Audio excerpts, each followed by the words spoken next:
Welcome back everyone, welcome to civil services study. 17 test complete हो गए थे BPSC के। यह टेस्ट नंबर 18।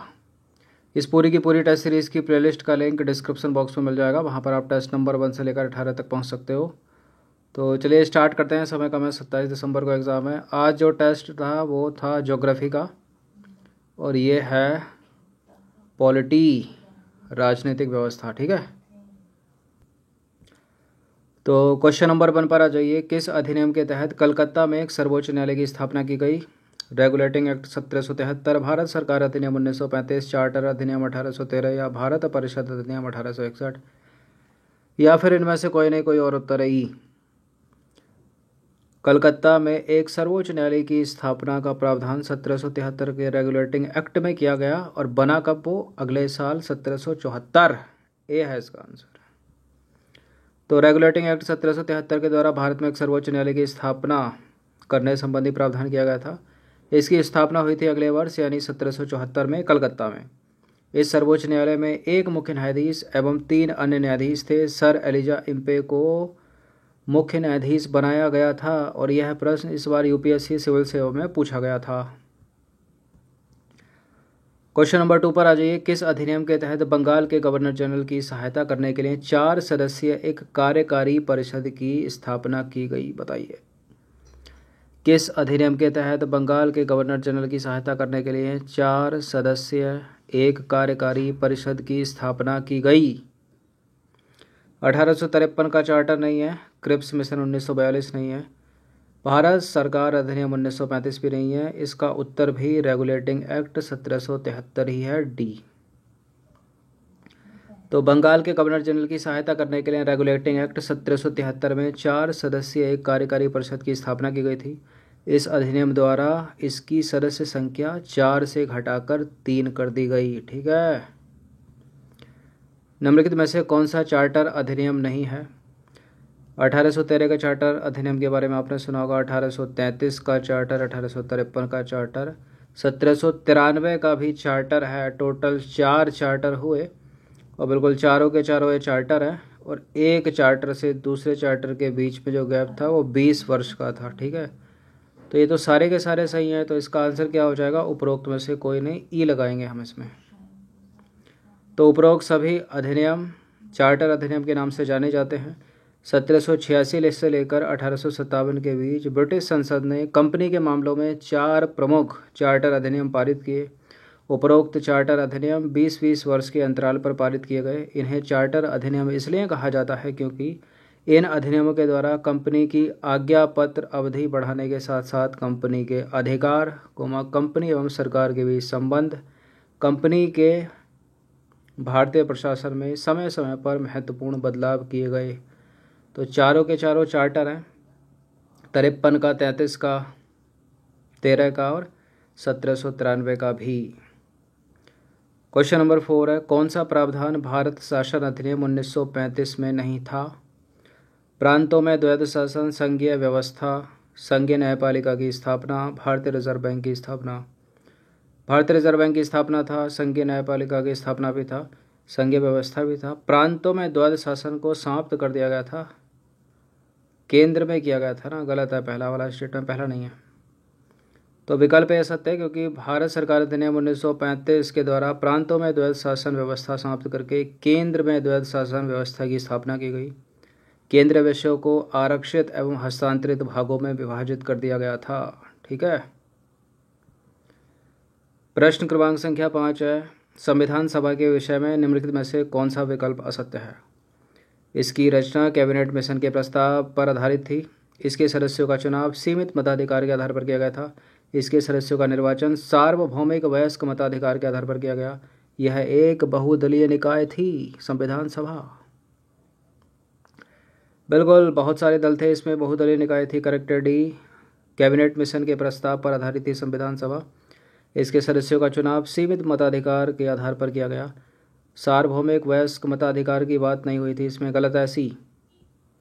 तो विकल्प सी असत्य है, क्योंकि संविधान सभा के सदस्यों का निर्वाचन जनता द्वारा प्रत्यक्ष रूप से नहीं किया गया था, बल्कि 1935 में स्थापित प्रांतीय विधानसभाओं के सदस्यों द्वारा अप्रत्यक्ष विधि से किया गया था। इसको बहुत पूछते हैं स्टेटमेंट बनाकर।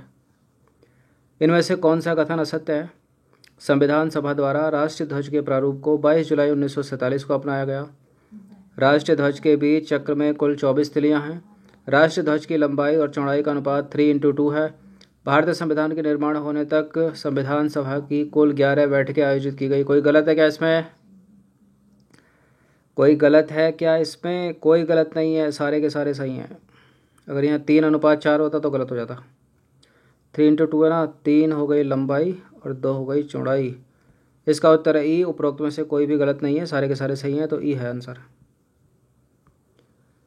निम्नलिखित में से कौन संविधान की प्रारूप समिति का सदस्य नहीं था? 7 थे ना टोटल प्रारूप समिति में। अंबेडकर अध्यक्ष थे इसके। गोपाला स्वामी अयंगर भी थे, अल्लादी कृष्णा स्वामी अय्यर भी थे, टी कृष्णाचारी भी थे, जे.बी. कृपलानी नहीं थे। ए है आंसर।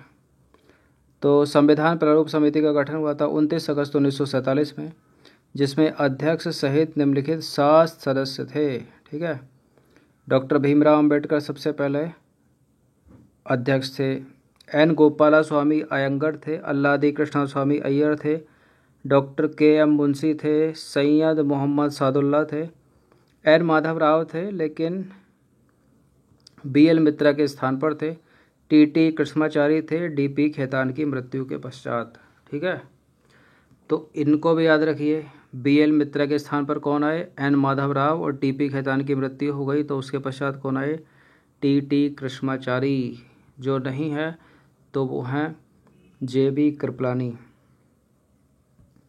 इसकी ट्रिक भी है। एक अम्बेडकर आए मित्र मुंशी कृष्णा के साथ खेत पर। ठीक है, क्वेश्चन नंबर 8 पर आ जाइए। संविधान की संचालन समिति का अध्यक्ष कौन था? संविधान की संचालन समिति का अध्यक्ष नेहरू नहीं है, पटेल नहीं है, अम्बेडकर नहीं है, doctor Rajendra Prasad. Option number C. तो ये कुछ समितियां हैं इंपॉर्टेंट, ये हैं अध्यक्ष और ये पूछ लिए जाते हैं। जैसे संघ शक्ति समिति का पंडित जवाहरलाल नेहरू, संघीय संविधान समिति का भी पंडित जवाहरलाल नेहरू, प्रांतीय संविधान समिति सरदार पटेल, संचालन समिति डॉक्टर राजेंद्र प्रसाद, प्रक्रिया नियम समिति भी डॉक्टर राजेंद्र प्रसाद, देशी रियासतों से वार्ता के लिए एक समिति बनाई गई थी, उसके भी डॉक्टर राजेंद्र प्रसाद अध्यक्ष थे। मौलिक अधिकार की उप समिति इसके जे.बी. कृपलानी है। ये उप समिति वाला पूछ लेते हैं। उप समिति 2 के लिए बनाई गई थी, मौलिक अधिकार के लिए उसके अध्यक्ष जे.बी. कृपलानी, और बनाई गई थी अल्पसंख्यक उप समिति, उसके थे H.C. मुखर्जी। सलाहकार समिति के कौन थे? सरदार पटेल। प्रारूप समिति के हो गए डॉक्टर अंबेडकर। राष्ट्रध्वज संबंधी तदर्थ समिति के डॉक्टर राजेंद्र प्रसाद, और राज्यों से वार्ता के लिए एक समिति बनी थी, उसके थे पंडित जवाहरलाल नेहरू। इम्पोर्टेंट है ये, इसका पॉज मार के स्नैपशॉट ले लेना। क्वेश्चन नंबर 9 पर आ जाइए। भारत एवं अमेरिका के संविधान में कौन सा प्रावधान एक समान है? दोनों में एकल नागरिकता का प्रावधान है। एक एक स्टेटमेंट को सोचो, आगे बढ़ो। देखिए, दोनों में एकल नागरिकता तो है नहीं। भारत में ये ना केवल एकल नागरिकता, अमेरिका में तो केंद्र की अलग है, राज्य की अलग है, तो गलत है। दोनों में इकहरी न्यायपालिका पाई जाती है। देखिए, न्यायपालिका भी भारत की है इकहरी, अमेरिका की तो केंद्र की अलग है, राज्य की अलग है। दोनों के संविधान में 3 अनुसूचियां हैं, केवल भारत में 3 अनुसूचियां हैं, संघ सूची, राज्य सूची, संवर्ती सूची। अमेरिका में तो जो संघ विषय हैं, जो केंद्रीय विषय हैं वो संघ के पास है, बाकी सारे के सारे विषय उसने राज्य को सौंप रखे हैं। ठीक है, संविधान के निर्वचन यानी व्याख्या के लिए एक स्वतंत्र न्यायपालिका पाई जाती है। हाँ, ये सही है, दोनों में एक समान है। तो उपरोक्त में से डी सत्य, क्योंकि अमेरिका एवं भारत में संविधान के निर्वचन यानी व्याख्या के लिए एक स्वतंत्र न्यायपालिका पाई जाती है, जिसे न्यायिक पुनरावलोकन की शक्ति प्राप्त है। ठीक है, बाकी भारत में एकल नागरिकता का प्रावधान है, जबकि संयुक्त राज्य अमेरिका में केंद्र एवं राज्य के लिए अलग अलग नागरिकता का प्रावधान है। केंद्र की अलग है और राज्य की अलग लेनी पड़ती है वहाँ पर।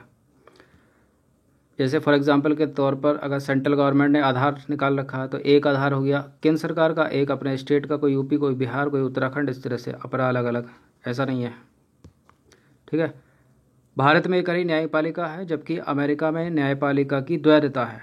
2 हैं, मतलब केंद्र की अलग है, वहाँ राज्य की अपनी अलग है। भारत के संविधान में 3 प्रकार की सूची हैं, संघ सूची, राज्य सूची और संवर्ती सूची।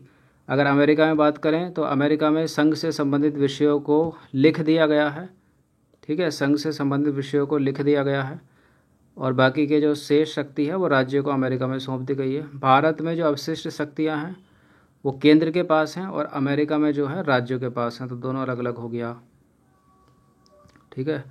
अब प्रश्न क्रमांक संख्या 10 पर आ जाइए। अब बताना भारत एवं ब्रिटेन के संविधान में कौन सा प्रावधान एक समान है। वो अमेरिका और भारत था, यह भारत और ब्रिटेन। भारत एवं ब्रिटेन में संसदीय प्रणाली को अपनाया गया है। दोनों देशों में एक स्वतंत्र न्यायपालिका का प्रावधान है। दोनों देशों ने संघात्मक व्यवस्था को अपनाया है। दोनों देशों का संविधान लचीला है। देखिए, भारत एवं ब्रिटेन में संसदीय प्रणाली को अपनाया गया, ये सही है, दोनों एक समान है। दोनों देशों में एक स्वतंत्र न्यायपालिका का प्रावधान है, भारत में है केवल, ब्रिटेन में नहीं है। दोनों देशों ने संघात्मक व्यवस्था को अपनाया है, ब्रिटेन में संघात्मक नहीं है, भारत में, गलत है। दोनों देशों का संविधान लचीला है। देखिए, भारत का जो संविधान है कठोरता और लचीला, नम्य और कठोर दोनों का मिश्रण है, लेकिन ब्रिटेन का लचीला है, तो दोनों का तो नहीं हो गया, तो गलत है, सी गलत है, डी गलत है, भी केवल एक ही सही है। ब्रिटेन और भारत संसदीय प्रणाली को अपनाया है, ए। तो भारत एवं अमेरिका में संघात्मक प्रणाली को अपनाया गया है, जबकि ब्रिटेन में एकात्मक प्रणाली को अपनाया गया, तो सी गलत है। भारत एवं अमेरिका के संविधान में व्याख्या करने के लिए एक स्वतंत्र न्यायपालिका का प्रावधान है, जबकि ब्रिटेन में स्वतंत्र न्यायपालिका का अभाव है। इसलिए भारत एवं अमेरिका में न्यायिक पुनरावलोकन का प्रावधान है, जबकि ब्रिटेन में इसका अभाव है। ब्रिटेन में संसद सबसे अधिक प्रभावशाली है, ठीक है। अमेरिका का जो संविधान है वो कठोर है, जबकि ब्रिटेन का संविधान है नम्य या लचीला, और भारत का संविधान कठोर और नम्य का मिश्रण है, ठीक है। तो 10 प्रश्न थे ये भारतीय राज्य व्यवस्था के पॉलिटी के प्रारंभिक प्रारूप। इनकी प्रैक्टिस करके अच्छे से इसका एक बार रिवीजन कर लेना। धन्यवाद।